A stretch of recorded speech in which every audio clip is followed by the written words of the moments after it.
Hello दोस्तों, नमस्कार। आप सभी का एक बार फिर से हार्दिक स्वागत है आशीष क्लासेस पर। बात कर रहे हैं 17 मई के एडिटोरियल की। टाइटल है safety in the line of duty. यह एडिटोरियल किस बारे में है? तो केरल में एक सर्जन की हत्या कर दी गई नशे में धुत एक व्यक्ति के द्वारा, जो रूटीन चेकअप पर आया था। और उस हत्या के बाद में जो ये एक मेडिकल कम्युनिटी है उसमें डर व्याप्त हो गया। उसके चलते सरकार ने, केरल सरकार ने, एक अधिनियम है इनका जिसमें इस प्रकार की हिंसा या किसी प्रकार का डैमेज को रोकने का वो काम करता है। जब भी कोई मेडिकल कम्युनिटी पर कोई आंच आती है तो उस एक्ट में थोड़ा अमेंडमेंट किया गया है, उसके बारे में हम डिस्कशन करेंगे। और बाकी लेखक के विचार हैं कि किसकी ये जिम्मेदारी बनती है इस प्रकार की घटनाएं ना घटें, या फिर हम इस ऐसे कौन से स्टेप्स उठाएं ताकि आगे कोई भी ऐसी घटना को अंजाम देने से पहले 100 बार सोचे। तो ये स्टार्ट करते हैं ये session. Safety in the line of duty. Safety क्या है? सुरक्षा। In the line of duty का मतलब क्या है? भी कोई व्यक्ति कर्तव्य निर्वहन कर रहा है अपना, और कर्तव्य निर्वहन करने के मार्ग में एक सुरक्षा की आवश्यकता है।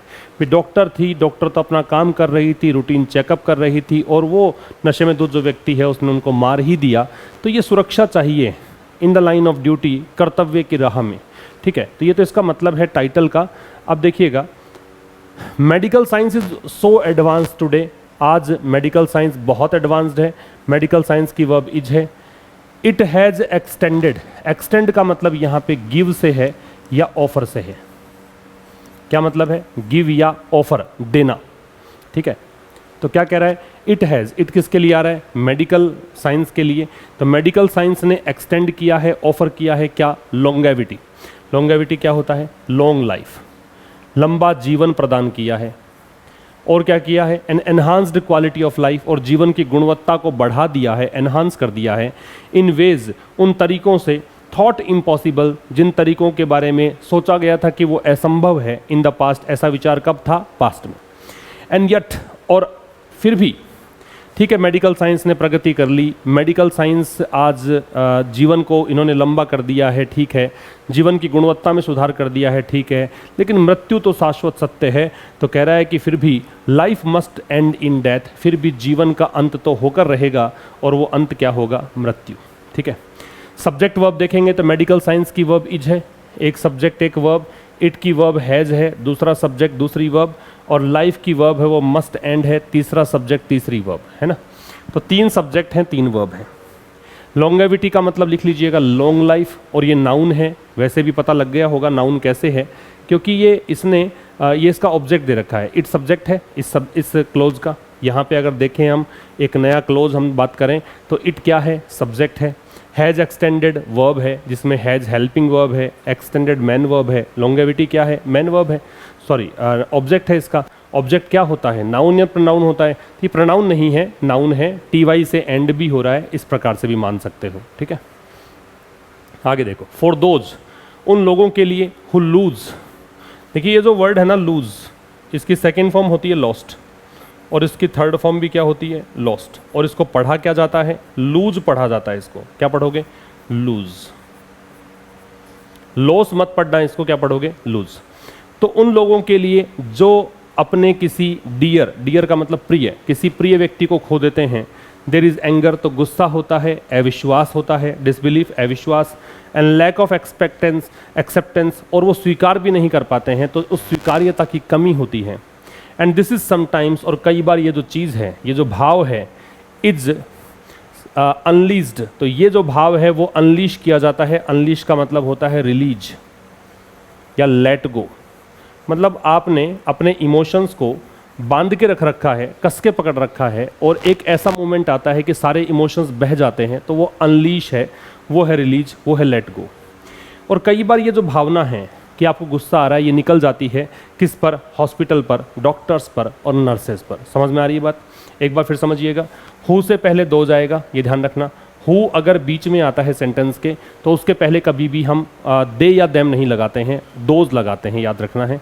उन लोगों के लिए जो, अब ये हु इसके लिए आ रहा है तो इसकी वर्ब क्या है? लूज, फर्स्ट फॉर्म है। जो खो देते हैं, समवन डियर टू देम, जो उनके लिए अपना हो। तो फिर देखिए, अपना कोई चला जाता है तो गुस्सा होता है, अविश्वास है, लैक ऑफ एक्सेप्टेंस है। वैसे तो ये 3 चीज़ें हो रही है, एक एंगर, एक डिसबिलीफ, एक लैक ऑफ एक्सेप्टेंस, लेकिन ये भाव के सेंस में दे रहा है इसलिए इसको सिंगुलर माना है। तो इसकी वर्ब है इज, इन सब की वर्ब क्या है? इज। और गुस्सा होता है, अविश्वास होता है, यह स्वीकार्यता का अभाव होता है, और कई बार ये जो चीज़ है वो अनलीश की जाती है, या फिर कहें कि वो चीज़ निकाली जाती है किस पर? हॉस्पिटल पर, डॉक्टर्स पर, नर्सेज पर। जब गुस्सा होता है, किसी परिजन को गुस्सा आया, कोई पेशेंट के साथ अटेंडेंट है, उसको गुस्सा आ गया, तो वो फिर गुस्सा किस पर निकलता है? जो सामने होता है उस पर निकलता है। तो मेडिकल जो कम्युनिटी है उसमें जो भी वर्कर है उस पर वो गुस्सा निकलेगा, राइट। तो ये है पहले स्लाइड में, इसको आप स्क्रीनशॉट ले लीजिए। नेक्स्ट पे आइए। This is why Kerala's move to amend the Kerala Healthcare Service Persons and Healthcare Service Institution Prevention of Violence and Damage of Property Act, Damage to Property Act। मैंने बताया ही था शुरुआत में ही कि किस बारे में है। तो ये एक एक्ट है, ये पूरा इस एक्ट का नाम है, यहाँ से लेकर यहाँ तक, ठीक है। ये पूरा ही एक्ट का नाम है, और एक्ट का नाम जो भी होता है उससे पहले द लगता है। ये मैंने बहुत बार पहले भी बताया है आपको कि एक्ट का जो भी नाम होता है उससे पहले क्या लगाते हैं? द। तो कह रहा है कि यही कारण है, दिस की वर्ब इज है, तो यही कारण है कि केरला का जो ये मूव है, केरला का जो ये स्टेप है, किस चीज़ को लेकर? अमेंड करने को लेकर। अमेंड क्या होता है सब? अमेंड होता है संशोधित करना, परिवर्तन करना, मॉडिफाई करना, चेंज करना। लिख देता हूँ मैं यहाँ पे, अमेंड का मतलब है चेंज करना, मॉडिफाई करना, ये होता है अमेंड का मतलब, ठीक है, संशोधन करना।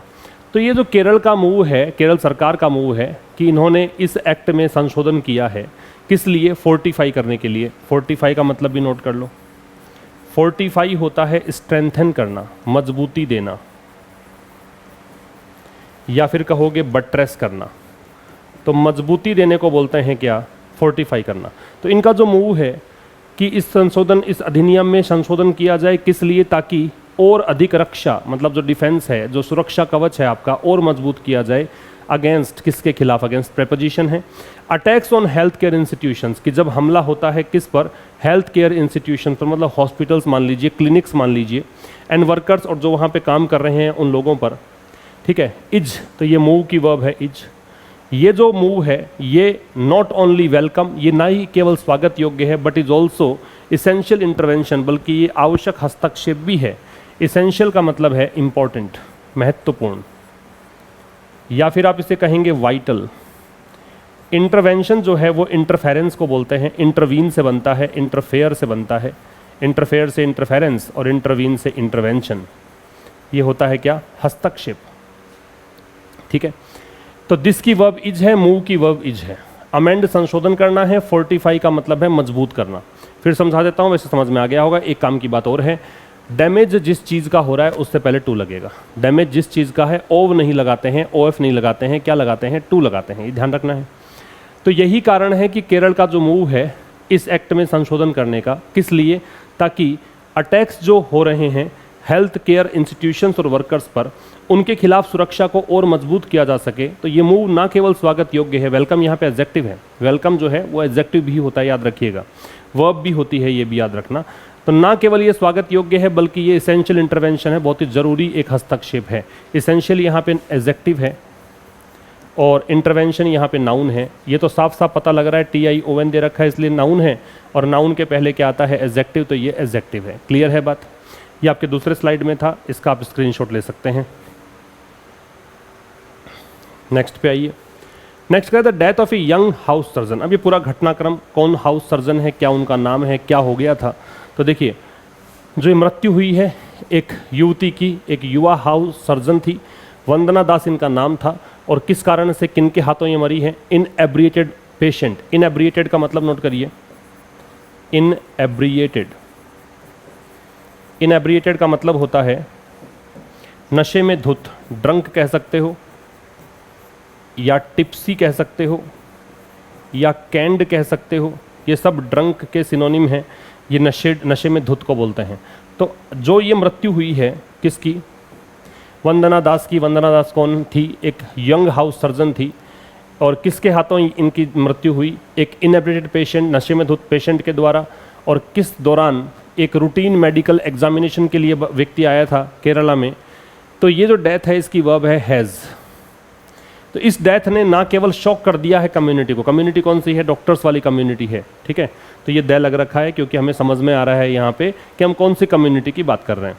तो इसने ना केवल कम्युनिटी को शॉक कर दिया है but has also revived, revive का मतलब है फिर से स्टार्ट कर दिया है, किक स्टार्ट कर दिया है, फिर से रिन्यू कर दिया है ना, किक स्टार्ट, रिन्यू, फिर से जोश भर देना, लेकिन यहाँ पे तो पुनः सक्रिय कर देना, फिर से डर व्याप्त कर दिया है अमंग हेल्थ केयर वर्कर्स। किसमें, जो भी हेल्थ केयर वर्कर्स हैं, जो भी कंपाउंडर्स हैं, नर्स हैं, जो भी मतलब डॉक्टर्स हैं, उन सब में अबाउट देयर ओन सेफ्टी, उनकी खुद की सुरक्षा को लेकर। समझ में आ रही है बात, फिर समझिएगा। डेथ की वर्ब है हैज़। वंदना दास जो हैं, ये तो मैंने आपको हाईलाइट कर दिया इस प्रकार से कि भाई मतलब वैसे सब्जेक्ट नहीं है, बस इनकी बात है कि मृत्यु किनकी हुई है। तो ये जो मृत्यु हुई है वंदना दास की, ये जो कि हाउस सर्जन थी, और किसके हाथ, एक नशेड़ी के हाथ। ये व्यक्ति रूटीन मेडिकल एग्जामिनेशन के लिए केरला में आया था। तो इस चीज़ ने, इस डेथ ने ना केवल शॉक कर दिया है कम्युनिटी को, बल्कि डर व्याप्त कर दिया है किसके बीच, हेल्थ केयर वर्कर्स के बीच। किस बारे में, उनकी खुद की सुरक्षा के बारे में। काम की बातें नॉट ओनली बट ऑल्सो आता है, तो ये नॉट ओनली है और ये आपका बट ऑल्सो है। इससे पहले वाले स्लाइड में भी नॉट ओनली बट ऑल्सो था, ठीक है। बाकी इनएब्रेटेड का मतलब हमने बता ही दिया, बाकी कुछ खास नहीं है। ऑन यहाँ पे है वो एम्फेसाइज कर रहा है खुद की सुरक्षा, देयर सेफ्टी भी हो जाता उनकी खुद की सुरक्षा। भाई ये दूसरों की सुरक्षा कर रहे हैं, या कहें कि दूसरों का जीवन सुरक्षित रख रहे हैं, तो अब इनकी खुद की सुरक्षा, इसलिए यहाँ पे ऑन जो है वो इम्फेटिक एडजेक्टिव का काम कर रहा है, जोर देने का काम कर रहा है। Doctors have organise protest, doctors ने यहाँ धरना दिया है या विद्रोह किया है, प्रोटेस्ट का मतलब आंदोलन वगैरह, डॉक्टर्स की वर्ब हैव है। अक्रॉस द कंट्री, पूरे देश भर में, अक्रॉस है वो पूरे देश भर के लिए, मतलब पूरे के लिए, संपूर्ण के लिए आता है। कंडेमिंग, कंडेमिंग का मतलब है क्रिटिसाइजिंग, आलोचना करते हुए, क्रिटिसाइज करते हुए, किसकी, दिस अटैक, इस हमले की। एनर्जिंग, अर्ज का मतलब होता है प्लीड, निवेदन करना कह सकते हो, रिक्वेस्ट करना कह सकते हो, या कह सकते हो आग्रह करना कह सकते हो, ठीक है। तो ये आग्रह करते हुए अथॉरिटीज़, अधिकारियों से कि आप भाई सुरक्षा हमारी सुनिश्चित करो, इंश्योर करो सुरक्षा, हम सुरक्षित हैं। डॉक्टर्स ने पूरे देश भर में प्रोटेस्ट किया है आलोचना करते हुए, तो कंडेमिंग यहाँ प्रेजेंट पार्टिसिपल है। जब दो काम साथ में होते हैं जिनमें से एक जो एक्शन है वो इस प्रकार का बताता है कि ऐसा होते हुए, तो इसको हम बोलते हैं प्रेजेंट पार्टिसिपल, ठीक है। आईएनजी फॉर्म में दो सिमल्टेनियस एक्शन, दो एक जैसे एक साथ होने वाले जो काम होते हैं, उसमें ये वाली बात लागू होती है कि जब दो काम साथ में हो रहे हैं तो उसमें आप कहोगे कि एक काम तो ऐसा होता है या हुआ, और ऐसा करते हुए हुआ, तो करते हुए का सेंस जो देता है उसको आईएनजी में लेते हैं। कंडेम का मतलब क्या होता है, क्रिटिसाइज करना, ठीक है। तो ये आप स्क्रीनशॉट ले सकते हैं इसका। नेक्स्ट देखिए, वाइल दिस पर्टिकुलर इंसिडेंट, अब वाइल जो है पिछले एडिटोरियल में भी डिस्कस किया था, पहले भी हमने बहुत बार डिस्कस किया है, अगर आप नए हैं तो सुनिए बात को। वाइल है वो कंजंक्शन है, वाइल दो उपवाक्यों को जोड़ता है, दोनों उपवाक्य एक दूसरे के विपरीत होते हैं, विरोधाभासी होते हैं, ये वाइल का फंक्शन है, ठीक है। तो वाइल दिस पर्टिकुलर इंसिडेंट, यद्यपि ये जो इंसिडेंट है, ये जो घटना है, घटना पर्टिकुलर मतलब इसी घटना की बात कर रहा है। माइट है वो बीन हो सकता है, माइट संभावना बताता है तो हो सकता है, या आउटलायर हो। आउटलायर का मतलब क्या होता है, पहली बात तो आउटलायर का वर्ड कैटेगरी है वो नाउन है। दूसरा इसका मतलब होता है very different, very different from other sets of results, मतलब जो भी हम चर्चा कर रहे हैं उससे बहुत अलग कह दो, या फिर कहें कि कोई भी एक प्रकार का हम कह सकते हैं कि कोई एक एग्जाम्पल अगर लें तो उस एग्जाम्पल थोड़ा सा अलग, मतलब डिफरेंट है, यूँ मान लीजिए। आउटलायर का मतलब ये है, ये इसको आप वैसे एनोमली भी कहते हैं, अनियमितता जो होती है उसको भी आप आउटलायर बोलते हैं, नाउन है, वर्ड कैटेगरी, ये ध्यान रखना। तो यद्यपि ये जो पर्टिकुलर इंसिडेंट है, हो सकता है कि ये अलग हो जिस प्रकार से ये हुआ है उसकी अगर बात करें, इट की वर्ब है वकर्ड, कैसे कि नशे में धुत था व्यक्ति, ऐसा कहा जा सकता है। तो ये थोड़ा सा अलग घटनाक्रम है, हो सकता है, लेकिन फिर भी अब ये नया क्लोज है, नया उपवाक्य यहाँ से है, तो ये दूसरा उपवाक्य पहले उपवाक्य का करेगा विरोध। फिर भी जो हाल में इतिहास है, रिसेंट हिस्ट्री है, रिसेंट एडजेक्टिव है, हिस्ट्री नाउन है, देश में इज रिप्लीट विद, रिप्लीट का मतलब होता है फिल्ड, या इसका मतलब होता है टीमिंग, और इन सब के साथ में विद लगता है, टीमिंग के साथ भी विद लगेगा, फील्ड के साथ भी विद लगेगा, रिप्लीट के साथ भी विद लगेगा। तो ये जो हाल फिलहाल का इतिहास है देश का, वो भरा हुआ है इंस्टेंसेस, मतलब होता है एग्जाम्पल्स, उदाहरणों से। इंस्टेंस क्या होता है, एग्जाम्पल्स, यहाँ लिख देता हूँ, उदाहरणों से भरा हुआ है। कैसे उदाहरण है? कोऑर्डिनेटेड असॉल्ट्स, असॉल्ट्स का मतलब होता है हमले, कोऑर्डिनेटेड का मतलब है सहयोग से किए गए, एक दूसरे के सहयोग से किए गए हमले। किस पर? हेल्थ केयर वर्कर्स के द्वारा, हेल्थ केयर वर्कर्स पर। किसके द्वारा? इरेट, इरेट का मतलब है एंग्री, इरेट का मतलब है लिविड, इरेट का मतलब होता है इन्फ्यूरिएटेड, मतलब गुस्से में, क्रोधित। किसके द्वारा? क्रोधित पेशेंट्स के द्वारा, या फिर उनके जो अटेंडीज़ हैं, जो उनके साथ अटेंडेंट्स हैं, उनके द्वारा। डिसअपॉइंटेड, जो निराश होते हैं, किससे? हेल्थ आउटकम, उनको चाहिए था कि हमने जो पेशेंट भर्ती करवाया है उसके स्वास्थ्य में सुधार हो, उनको चाहिए था कि उसकी जान बच जाए, लेकिन जब ऐसा नहीं होता है, ये आउटकम रिजल्ट कुछ अलग निकलता है, तो इनको गुस्सा आ जाता है और ये हमला कर देते हैं। ऐसे बहुत सारे एग्जाम्पल हैं देश में। तो हो सकता है कि इस इंसिडेंट की अगर बात करें तो ये तो ठीक है, नशे में धुत व्यक्ति ने ऐसा कर दिया, तो हो सकता है कि आप ये मान लें कि जिस प्रकार की घटना ये घटी है, इट की वर्ब अकर्ड है, इसकी वर्ब है माइट है, वो बीन है, ठीक है। माइट है वो संभावना बताता है। हो सकता है ये तो डिफरेंट एग्जाम्पल हो, लेकिन फिर भी हाल फिलहाल का जो इतिहास है देश का, वो भरा पड़ा है ऐसे उदाहरणों से, जहाँ पे कोऑर्डिनेटेड असॉल्ट किए गए हैं, मिलजुल कर अटैक किया गया है। किसके द्वारा? पेशेंट्स के द्वारा या उनके अटेंडीज़ के द्वारा। कब? जब वो डिसअपॉइंटेड होते हैं हेल्थ आउटकम्स से। The warriors in the hospitals unlike those, unlike का मतलब होता है के विपरीत, ठीक है। अनलाइक यहाँ पे क्या कह रहा है? के विपरीत, है ना, बिल्कुल उल्टा। लाइक का मतलब कि जैसे, ये के विपरीत। जो योद्धा होते हैं हॉस्पिटल्स में, उनके विपरीत, जैसे कि जो बैटलिंग ऑन एनिमी लाइंस, मतलब वो योद्धा जो लड़ाई लड़ते हैं दुश्मनों की लाइन पर, मतलब दुश्मन के ज़मीन पर जाकर लड़ते हैं, है ना, उनका तो ठीक है। कई बार हम कहें कि भाई उनकी जान चली गई, बलिदान दे दिया, सैनिक जो हैं वो शहीद हो गए, वो तो ठीक है, समझ में आ रहा है कि दुश्मन सामने है तो ये मुठभेड़ तो संभव है, कन्फ्रंटेशन है। लेकिन भाई यहाँ पे कौन दुश्मन है? यहाँ तो आप इलाज करवाने आए हो, यहाँ डॉक्टर आपका इलाज कर रहा है, ये एक योद्धा है, ये धरती पर एक भगवान का रूप माना जाता है। तो इस स्थिति में ये जो योद्धा हैं उनके विपरीत do not sign up. Sign up क्या होता है? साइन अप का मतलब होता है एनलिस्ट, या फिर कहोगे ज्वाइन, शामिल होना। तो ये जो योद्धा हैं वो शामिल नहीं होते हैं कि हमला किया जाए इन पर, और वो भी ड्यूटी के वक्त, in the line of duty की, मतलब कर्तव्य निर्वहन कर रहे थे उस समय हमला किया जाए, इसलिए थोड़ी ना ये सर्विस में आए हैं, ये लेखक का कहना है। वॉरियर्स की वर्ब है वो डू नॉट साइन है, साइन अप पूरा एक फ्रेजल वर्ब है, असॉल्ट है वो अटैक है, ठीक है। इसका स्क्रीनशॉट ले लीजिए। फिर कह रहा है it is the duty of the state, तो ये सरकार की ड्यूटी है। स्टेट का मतलब राज्य भी होता है, स्टेट का मतलब सरकार भी होता है, तो यहाँ सरकार मान लीजिए, तो ये सरकार की ड्यूटी है, सरकार का कर्तव्य, इट की वर्ब इज है। एंड द कम्युनिटी, और ये समुदाय की ड्यूटी है, टू प्रोटेक्ट देम, कि उनको सुरक्षित, ये दैम कौन है? ये हेल्थ केयर वर्कर्स हैं, कि उनको सुरक्षित रखा जाए।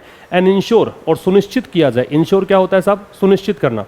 तीन चीज़ें हैं, एक होता है अश्योर, एक होता है इंश्योर, और एक होता है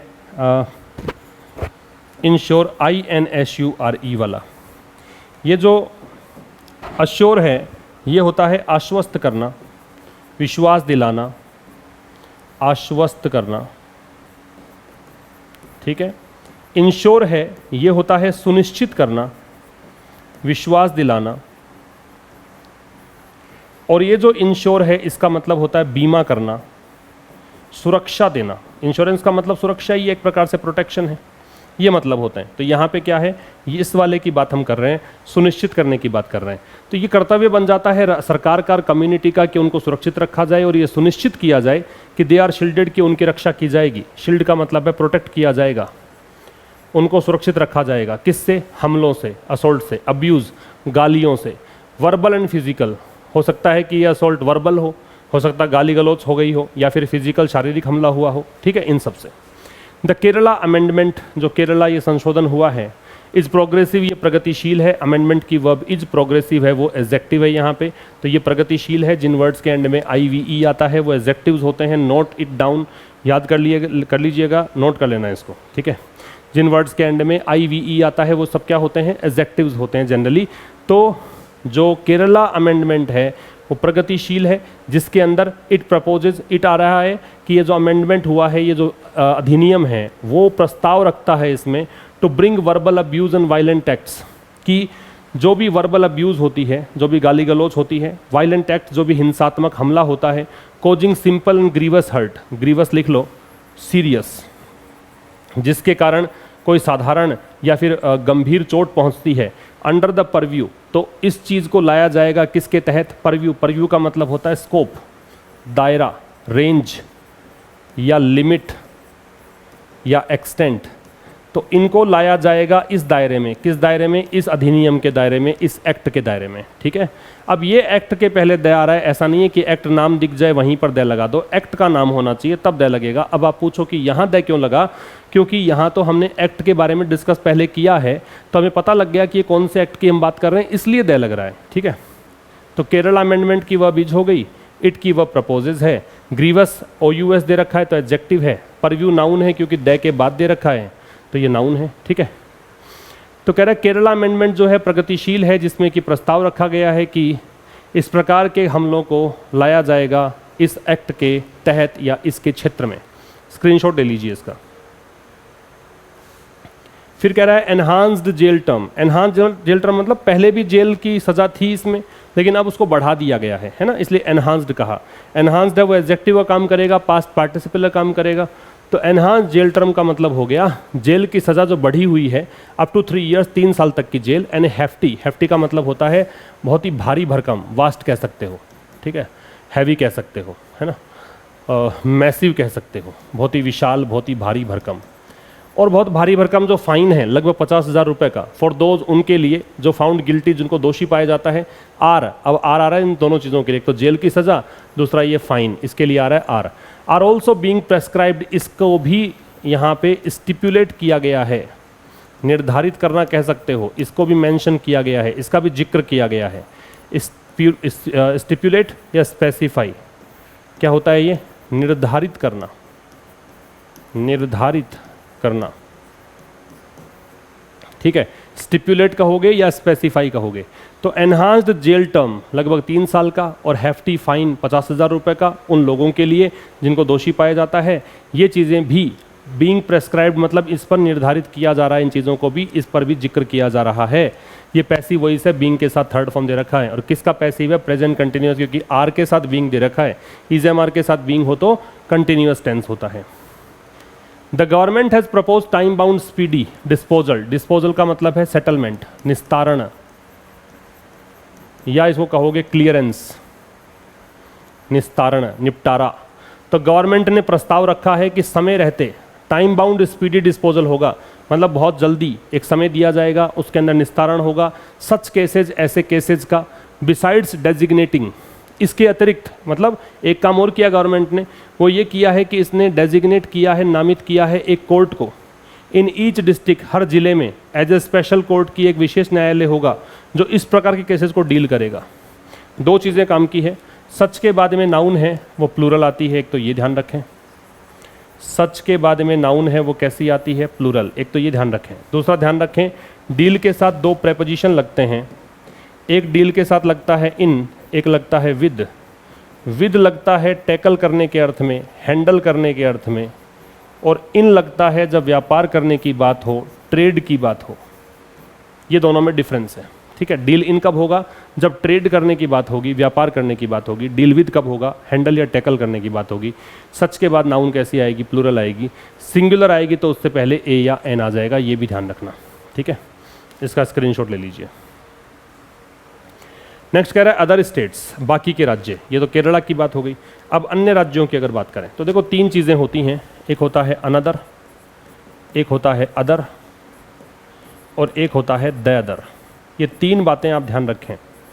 अनदर जो है, अनदर की कहानी ये होती है कि ये सिंगुलर नाउन से पहले आता है।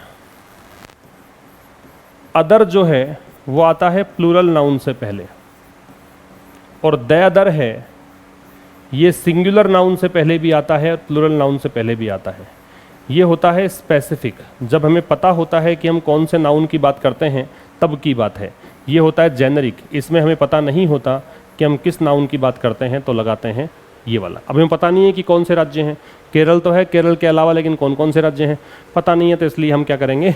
अदर की बात कर रहे हैं।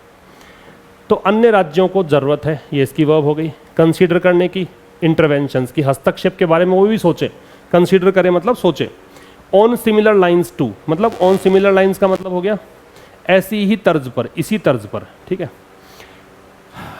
ये टू जो है ये गलत दे रखा है यहाँ पे, यहाँ होना चाहिए था। Other states too need to, अन्य राज्यों को भी ज़रूरत है। टू का प्रयोग हम उस शब्द के ठीक बाद में करते हैं जिस पर दबाव डालना हो, स्ट्रेस डालना हो, विशेषता बतानी हो, मॉडिफाई करना हो।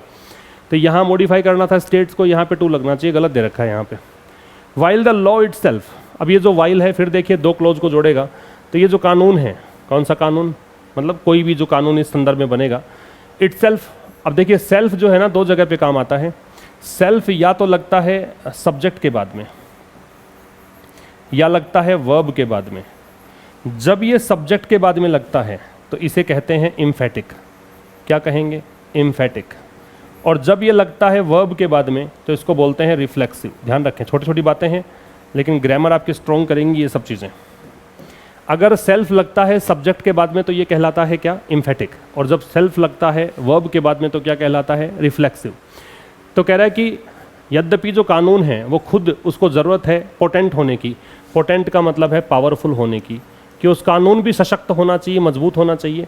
फिर भी जो इसके इम्प्लीमेंटेशन है, इम्प्लीमेंटेशन क्या होता है, लागू करने की क्रिया। इट्स किसके लिए आ रहा है, कानून के लिए, लेकिन फिर भी इसके लागू करने की क्रिया है। Should also promote deterrence, deterrence का मतलब है ऑब्स्ट्रक्शन, रुकावट या हिंड्रेंस। फिर भी इसको लागू करने की प्रक्रिया भी ऐसी हो जो रुकावट पैदा करे। ड्राइविंग होम, ड्राइव होम का मतलब होता है इम्फेसाइज करना, जोर देना। और गवर्नमेंट्स जो हैं उनका कमिटमेंट, उनकी जो प्रतिबद्धता है उस पर जोर दे टुवार्ड सीरियसली हैंडलिंग असोल्ट, कि वो गंभीरता से इस प्रकार के हमलों को हैंडल करे। और हमले किस पर, हेल्थ केयर वर्कर्स, वर्कफोर्स पर। ठीक है। अदर स्टेट्स की वर्ब है वो नीड है। स्टेट्स के पहले अदर क्यों आया समझ में आ गया होगा, क्योंकि ये जेनरिक है, पता नहीं है कौन से स्टेट्स हैं, प्लूरल है इसलिए अदर है। सिंगुलर होता तो अनदर लगाते। तो अन्य स्टेट्स की वर्ब तो नीड हो गई। लॉ की वर्ब है वो नीड्स है, लॉ सिंगुलर है तो एस जोड़ दिया। इम्प्लीमेंटेशन की वर्ब है शुड, प्रमोट है। ऑल्सो का प्रयोग है जनरली हम मैन वर्ब से पहले करते हैं, तो ये मैन वर्ब से पहले आ रहा है। ठीक है। डिटरेंस है वो रुकावट, रोकथाम, निषेध, इसको बोलते हैं। पोटेंट है वो शक्तिशाली को बोलते हैं, एडजेक्टिव है। पावरफुल को स्ट्रॉन्ग को बोलेंगे। ड्राइव होम एक फ्रेज है, इसका मतलब होता है इम्फेसाइज करना, जोड़ देना। ठीक है, इसका स्क्रीनशॉट ले लीजिए। और फिर कह रहा है सिंस सगैसिटी, सगैसिटी का मतलब होता है सब बुद्धिमानी, विजडम। सगैसिटी का मतलब होता है प्रूडेंस, यहाँ लिख देता हूँ नीचे, सगैसिटी। सगैसिटी का मतलब है विजडम, बुद्धि, बुद्धिमता, विवेक। तो कह रहा है चूंकि बुद्धिमता जो है वो असंभव होती है प्रिवेल, प्रिवेल का मतलब होता है एग्जिस्ट होना, अस्तित्व में होना, इन इमरजेंसी, आपातकालीन स्थितियों में, क्रिटिकल सिचुएशन, मुश्किल स्थितियों में। तो ये तो ठीक है कि मुश्किल स्थितियों में बुद्धिमत्ता का हम एक्सपेक्टेशन नहीं रख सकते कि कोई मरीज है वो बहुत ही बुद्धि विवेक से काम लेगा। वो तो स्थिति ऐसी होती है कि उसका अपना कोई व्यक्ति गया है, उसके अपने किसी व्यक्ति को जोखिम में जान उसकी है, तो फिर वो क्रोधित होना तो एक स्वाभाविक सी बात है। इट विल बी प्रूडेंट, फिर भी ये बुद्धिमत्ता होगी। प्रूडेंट का मतलब है वाइज, ये बुद्धिमत्ता होगी टू इंश्योर कि सुनिश्चित किया जाए that some measure of protection, की कोई जो स्टेप है, मेजर का मतलब स्टेप, कि कोई भी स्टेप जो है प्रोटेक्शन का, सिक्योरिटी स्टाफ, फॉर इंस्टेंस, उदाहरण के लिए सुरक्षा का स्टेप क्या हो सकता है, सिक्योरिटी स्टाफ रखा जाए। इज़ मेड अवेलेबल, तो ये स्टेप जो है वो अवेलेबल बनाया जाए at private and public hospital, चाहे वो निजी हॉस्पिटल हो या फिर गवर्नमेंट हॉस्पिटल हो, दोनों में। ठीक है। सगैसिटी की वर्ब है इज़, अनलाइकली का मतलब है इम्पॉसिबल, प्रिवेल है वो एग्जिस्ट है, अस्तित्व में होना। इट की वर्ब है विल बी, प्रूडेंट है वो एडजेक्टिव है, इसका कॉम्प्लीमेंट है। और सम मेजर की वर्ब है वो है इज़ मेड है पैसिव वॉइस है। इट इज़ अनफॉर्चुनेट, इट की वर्ब इज है, तो ये दुर्भाग्यपूर्ण है दैट यंग डॉक्टर्स लाइफ की एक युवा डॉक्टर है उसकी ज़िंदगी वो स्नफ्ड आउट, स्नफ आउट का मतलब होता है to cause to end suddenly, अचानक से अंत कर देना, किसी चीज़ का अचानक से अंत करना कहलाता है स्नफ आउट। तो ये दुर्भाग्यपूर्ण है कि एक युवा चिकित्सक का जीवन है वो इस प्रकार से अंत उसका कर दिया गया। इवन एज का मतलब होता है वाइल, जब दो काम साथ में हो तब। और वो भी देखो साथ साथ में उनका जीवन शुरू ही हुआ था। छोटी सी ये मतलब डॉक्टर थी, इस काफ़ी कम उम्र की ये डॉक्टर थी, तो इनकी ज़िंदगी तो अभी शुरू ही हुई थी मुश्किल से। But it is very much in the hands of the states, लेकिन ये बहुत ज़्यादा राज्य के हाथ में है, स्टेट के हाथ में है, सरकार के हाथ में है कि वो सुनिश्चित करे कि नो सच सेक्रीफाइसेस, की ऐसे बलिदान आर डिमांडेड, की और ज़्यादा बलिदान ना हो एट द ऑल्टर, इसको भी ऑल्टर बोलते हैं और इसको भी ऑल्टर बोलते हैं। दोनों का उच्चारण सेम है, ऑल्टर ही कहा जाता है दोनों को। फ़र्क ये है कि ये होता है बदलना, चेंज करना, और ये जो ऑल्टर है इसका मतलब होता है स्कैफोल्ड, बलि वेदी, जो मतलब ऑफरिंग चढ़ाई जाती है मंदिरों में, जो एक रेज्ड प्लेटफॉर्म होता है, पल्पिट होता है, जिस पर ऑफरिंग चढ़ाई जाती है, बलि दी जाती है, उसको बोलते हैं ऑल्टर।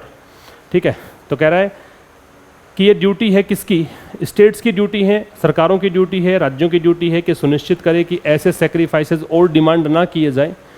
किसकी बलिवेदी पर? पेशेंट केयर की बलिवेदी पर। ठीक है, जहाँ पेशेंट की केयर होती है वहाँ पर इस प्रकार की बलि और ना दी जाए और बलिदान ना हो एनी मोर, मतलब और ज़्यादा। ये था साहब आज के इस एडिटोरियल में। सब कुछ समझ में आ गया होगा, सारे सेशंस पिछले भी देखते रहिए, हर एक छोटी छोटी बातों को नोट करते रहिए, और रिवीजन ही इम्पॉर्टेंट है। रिवीजन करते रहोगे ज़्यादा बेहतर समझ में आएगा, कॉन्फिडेंट फील करोगे, अच्छा फील करोगे। तो अच्छा फील करना चाहते हो तो रिवीजन करते रहो, नोट्स ज़रूर बनाइए। नोट्स बनाने का मतलब ये है कि जो भी नई बात आपको लगे कि हाँ ये मुझे पहले कभी नहीं पता था, उसको ज़रूर नोट करें, और कोई भी सेशन देखने से पहले पिछली बातों को रिकॉल करके फिर देखें। Okay, thank you very much. मिलेंगे कल ठीक शाम 5 बजे, तब तक के लिए नमस्कार।